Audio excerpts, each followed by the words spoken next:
Pole or post poll ఇది కూడా ఒక డిస్కషన్ జరిగిందట. ఏది ఎన్డీఏతో భాగస్వామ్యం అయ్యేటువంటి అంశంలో.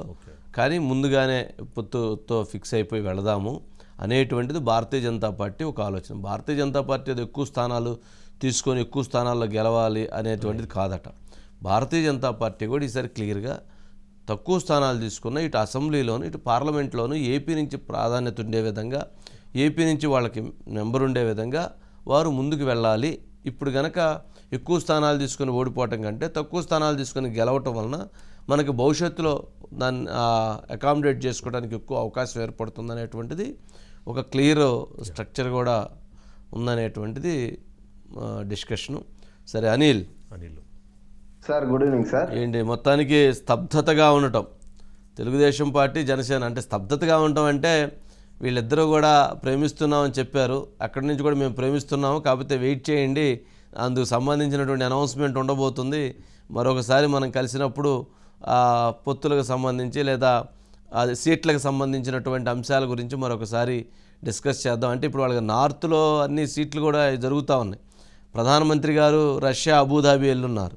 మరి వారు వచ్చిన తర్వాత ఒక క్లారిటీ రావాల్సినటువంటి అవసరం ఉంది.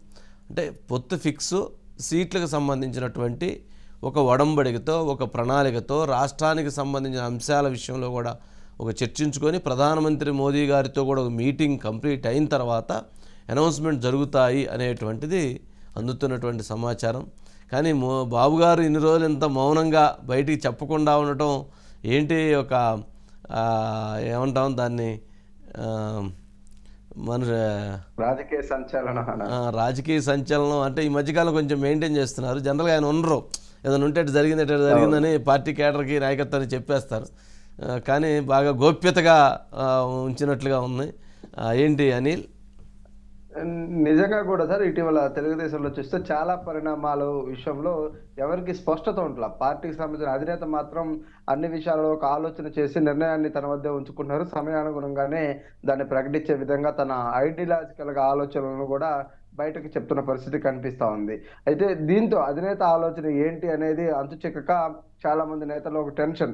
ఇటీవల టీడీపీ జనసేన పొత్తుతోనే చాలా మంది సీట్లు గల్లంతైన పరిస్థితి, ఆ ప్రభావం ఉంటుందని చెప్పి మనం చూసాం. ఇప్పుడు బీజేపీ రావడంతో కూడా మరొక 10 సీట్లు యాడ్ అయ్యే అవకాశం ఉండడంతో కూడా అటు పార్లమెంట్ అసెంబ్లీకి ఎవరికి వేటు పడుతుంది, ఎవరికి మొండి చేయొస్తుంది అన్న టెన్షన్ అయితే పార్టీ నేతల్లో ఉంది. ఇది ఇలా ఉంటే చంద్రబాబు మాత్రం ఢిల్లీ పరిణామాల విషయంలో చాలా సైలెంట్ గా ఉన్నారు. ఆయన పిలుపు రావడంతో కేంద్ర పెద్దలను వెళ్ళారు, కలిశారు, వారి మనోగతం ఈయన మనోగతాలను పంచుకున్నారు, ఏ విధంగా ముందుకు వెళ్ళాలనేది ఒక ప్రాథమిక దశలో చర్చలు అయితే పూర్తయినాయి. ఆయన వచ్చిన తర్వాత వాటిపైన ఖచ్చితంగా ఏదో ఒకటి బ్రీఫ్ ఉంటుందని అందరూ భావించారు పార్టీ నేతలు. కానీ ఎక్కడా కూడా బయటకు వస్తున్న పరిస్థితి లేదు. ఎందుకంటే మరొక మీటింగ్ జరగాల్సి ఉంటాం, పవన్ కళ్యాణ్ గారు కూడా వెళ్ళి ఉండాల్సి ఉన్న పరిస్థితి ఉంటాం. ఈ నేపథ్యంలో కూడా ఆ ఢిల్లీ మీటింగ్ సంబంధించిన సారాంశం ఏంటి, పొత్తు కన్ఫర్మ్, సీట్ల సర్దుబాటు ఎలా ఉండబోతుంది అనేది తేలలేదు. కాబట్టి ఎక్కడా కూడా బయటకు తీసుకొచ్చిన పరిస్థితి అయితే లేదు. ఖచ్చితంగా రాష్ట్ర ప్రయోజనాలు, దేశ ప్రయోజనాల్లో భాగంగానే ఎన్డీఏలోకి వెళ్తున్నామనే ఒక విషయాన్ని మాత్రం పార్టీ నేతలతో ఆయన అంతర్గతంగా సమావేశంలో మాత్రం ఈ ఒక్క మాటను చెప్పినట్టు కూడా మనకు తెలుస్తా ఉంది. ఇక దీనితో పాటు మరొక అంశాన్ని, రాష్ట్రానికి సంబంధించిన ప్రయోజనాల విషయంలో కేంద్రంలో ఉన్నటువంటి ప్రభుత్వం ఈసారి ఉదారంగానే ఉంటుందనడానికి కొన్ని మచ్చుగా 1-2 అంశాలని ఎన్నికల హామీగా కూడా ఇవ్వాలనేది వాళ్ళ మధ్యలో ఉన్నట్లు తెలుస్తుంది. వాటిలో విశాఖకు ఎప్పుడో ఏదైతే ఉందో రైల్వే జోన్ విషయంలో ఒక క్లారిటీ వచ్చింది సార్. ఆ జోన్కి ఏర్పాటుకు అవసరమైన భూమి విషయంలో రాష్ట్ర ప్రభుత్వం సహకరించలేదు అనేది ఒక ఏదైతే విమర్శను కూడా ఇటీవల కేంద్ర ప్రభుత్వ పెద్దలు చేశారు. ఆ రైల్వే జోన్కు సంబంధించిన అంశం కావచ్చు, పోలవరం ప్రాజెక్టు పూర్తిగా నిర్వీర్యమైపోయింది ఈ 5 ఏళ్ల కాలంలో. ఆ పోలవరం కేంద్ర ప్రభుత్వం యొక్క సహాయంతోనే నిర్మాణం పూర్తి కావాల్సి ఉంది. కేంద్ర ప్రాజెక్ట్ గా కూడా పోలవరం, దాని నిర్మాణానికి అవసరమైన నిధులు కావచ్చు. ఇక రాయలసీమ సంబంధించి అభివృద్ధి విషయంలో ఒక మోడల్ ఏదైతే గతంలో కూడా బీజేపీ ప్రకటించింది, దానికి సంబంధించి ఈ అంశాన్ని అంటే 3 ప్రాంతాలకి, కోస్తా జిల్లాలకు ఊపిరిగా ఉన్న పోలవరం, ఉత్తరాంధ్రకి చాలా కీలకమైనటువంటి రైల్వే జోన్, రాయలసీమ అభివృద్ధికి సంబంధించిన ఒక అంశాన్ని ఈ మొత్తం 3 ప్రాంతాల సమతుల్యతను చేస్తూ కూడా ఒక ప్రకటన చేయించి కేంద్రం ఇప్పుడున్న బీజేపీతో కలిసి ఎన్డీఏలోకి తెలుగుదేశం జనసేన వెళ్ళాలనేది ఆలోచనగా ప్రాథమిక చర్చల్లో ఈ అంశాలు వచ్చినట్లు కూడా పార్టీ ముఖ్య నేతల వద్ద చంద్రబాబు ప్రస్తావించినట్లు తెలుస్తోంది. ఇక సమయం మరికొంత ఉంది మిత్రమా అన్న విధంగా అయితే పరిస్థితి కనిపిస్తా ఉంది.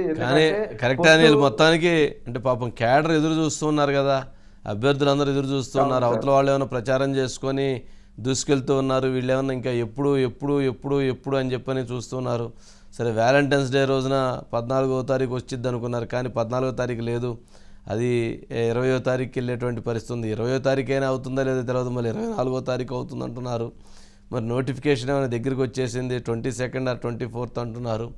మరి అంటే ఒక ఇది నడుస్తూ ఉంది కదా. సరే చూద్దాం, దానికి సంబంధించి ఒక ఇది రావాల్సిన అవసరం ఉంది. సరే ఏదైనా కానీ బీజేపీతో కలిసి వెళ్ళాలనుకున్నప్పుడు కొన్ని ఈక్వేషన్స్ మారుతాయి. బీజేపీ వలన ఉన్నటువంటి ఓటింగ్ పర్సంటేజ్ తక్కువైనప్పటికీ వాళ్ళు ప్రభావవంతమైనటువంటి ఎన్నికల్లో ప్రభావవంతమైనటువంటి అంశాలు వాళ్ళు కీలకంగా వ్యవహరిస్తారు కాబట్టి చాలా అంశాలకు సంబంధించి వారు కొన్ని కీలకమైనటువంటి ప్రభావం ఉంటుంది. కావున తప్పని పరిస్థితి అనుకొని ముందుకెళ్తున్నట్లున్నారు.